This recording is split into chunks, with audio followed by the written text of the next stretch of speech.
So, good evening, everybody. I think it has been a lovely evening, and I'm extremely happy about one fact, Nikhil, that the previous speaker just announced that women are excellent drivers. So today, that is going to be my take home. Yes, that research absolutely. has proven that women are excellent drivers. So thank you so much for joining us for this chat today, Nikhil. Nikhil, now CJ DARCL is among the topmost logistic companies in India today. Can you tell us more about as to what kind of different logistic solutions do you offer to your clients, and also little about the scale that we have? So thank you, E.T. and Netrodyne for having me over. I think big shoes to fill into after listening to the esteemed guest who spoke before me. So CJ DARCL is a JV between CJ Logistics of South Korea and DARCL, which is a 4-decade-old Indian, started as a single truck company.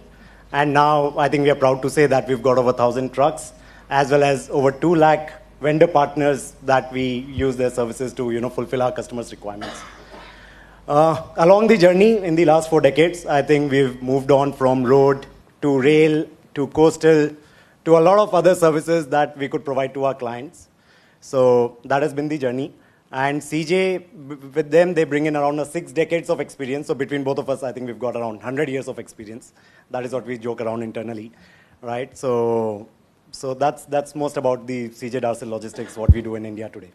Okay, all right. Now talking about, of course, we have been speaking a lot about technology today, and it is time where a major shift is happening from the traditional operations space to technological run operational space. How do you keep your organization, in the tech front? So I think we've always been very about technology. We always try to be at the forefront of technology and the changes that we could probably bring into the ecosystem. But I think it's easier now than what it was 10 or 15 years back, because adaptation or culture change was a big problem then. You could probably come out with solutions, but people were not ready to change themselves, right? I think it's become a lot easier now with everyone using WhatsApp, and everyone has a smartphone. Probably 5 years back, I think if we were to look at our drivers, a lot of them would still have that basic CDMA or feature phone. Yeah. Now when we look at it, I think almost 99% have smartphone. Everyone knows how to operate YouTube, how to use WhatsApp. So it has become much easier. Internally, yes, when we want to talk about driver apps and all these things, there is a problem that people don't want to take that change because they bring that transparency would not be effective for them. But that culture, I think we've been trying to, with a lot of awareness, with a lot of training modules, we've been able to do that. Similarly, on the organization's side, I think we've been able to train our people to work smartly and not, I would say that we are always a hard-working organization. We've been trying to make it a smart working organization. I think people are getting used to it, and it's become much easier now. And I think we are seeing that change happening in our organization. That is great. Also, it's a lovely audience. I have to take a minute to point that out. And I know it is dinner time. I'm already getting the looks. So we are going like that mad truck on the highway, which we spoke about at 240 kilometers probably. So Nikhil, another thing, Netrodyne is revolutionizing fleet safety in a huge manner. And you have also recently announced that you've gone into a collaboration with them. So could you tell us more about what kind of products, services will you be taking? What kind of a support will you be taking from them, and how will it impact your current business? So currently, I'm happy to announce that we've signed up with Netrodyne to onboard all our vehicles with their hardware and software, right? And I think this change came in because accidents do happen, right? We would not want them to happen, but every time an accident took place, I think we would do a root cause analysis. The worst part of the entire ecosystem was that root cause analysis would not give us the kind of data that we would want, so that it can be avoided out of those learnings in future, because you would have a GPS, which would tell you probably the speed at what, or probably what time he was driving. Right? So that you can probably say, okay, it was a night driving, so maybe that would have caused, or the speed was not right? And then there is the driver's statement. You would ask the driver what happened. And he could give you any sort of logic, and you would probably have to agree to him, that, okay, this do happen and this might have happened. But out of that, the takeaways were very few. Like somebody said कि मैंने तो नहीं करा. मैंने तो नहीं करा, right, absolutely, right.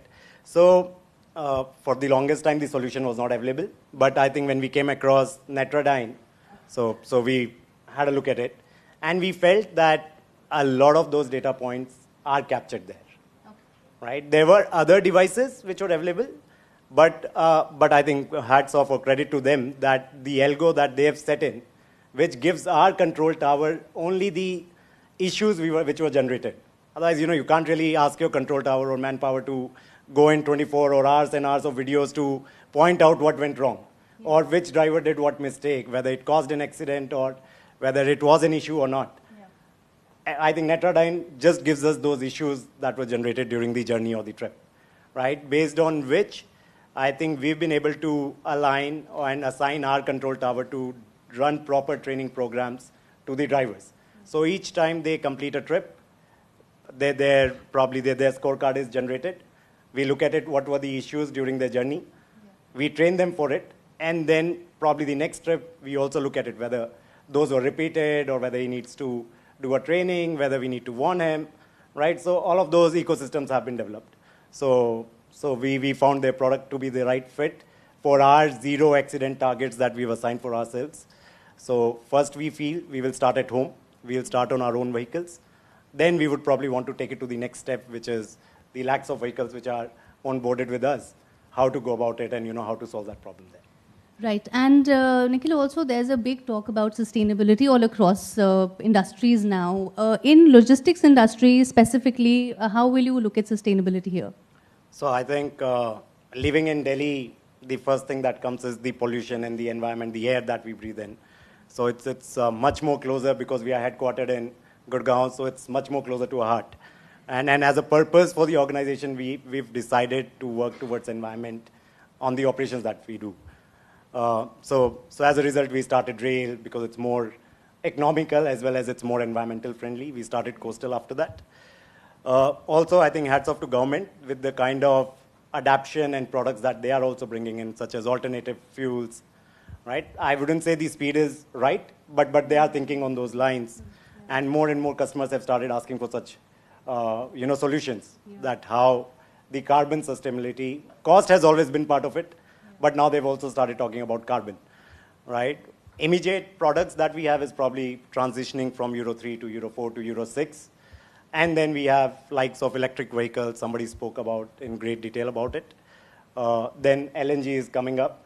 So we've been at the top of it to understand what product does make sense, what can be brought in. At the same time, I think we've been trying to work around a lot of technology which could reduce the idling, which could probably carry more and more load. The empty runnings of the vehicles is the least that we could do. So we've already started working around all those things which are in our control and can be, worked upon. Can be worked upon, exactly. Another thing, I know we've already spoken a lot about drivers, and it is a very important topic. As per you, what impact do you see the new technology having on your employees? Also, somebody was saying that, do you think that the drivers will be losing their jobs since so much of automation is happening, which... No, so I think the way India has been growing, or probably I wouldn't talk about global, but I think even if autonomous driving was to become part of the Indian ecosystem, which is at least, in my assumption, is at least a decade or 2 decades away, right? Not everything can be replaced by autonomous, right? So drivers would always be core of the Indian road ecosystem that would happen, right? With the scale and volumes, and I think we've been all talking about, and somebody was also saying that nobody wants to become, the next generation does not want to become a driver. So we are any which ways looking at a problem where nobody wants to become a driver, right? So I think we would always have requirement for drivers. So it's never going to be a question about them losing their job, right? But I think what we've been working upon and what Netradyne we feel is going to help us is that extra factor and data that would enable us to make top-level global standard drivers that we could have in India. Because with the kind of data that we would be receiving, we would be able to train them well, which was missing as of now, until now. And on the top of it, I think the more and more, somebody talk about OBD 2.0 that's coming from 1st April. The OBD in Euro 6 vehicles have already been there. So we've already started working upon a lot of driver improvement programs in terms of the gear shifts, in terms of the clutch usage, the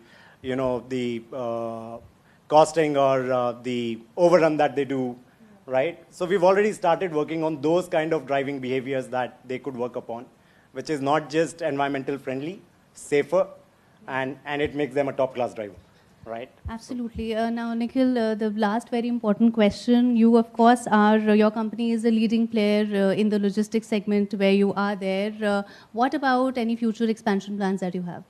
Yes, so I think internally, and I think probably I'll share it here since you asked, that I think we've been trying and we've set in a vision to, reach, so we are at around 4,000 crores in revenue today. So I think on a top line basis, we are trying to achieve or get to 8,000 by 2027.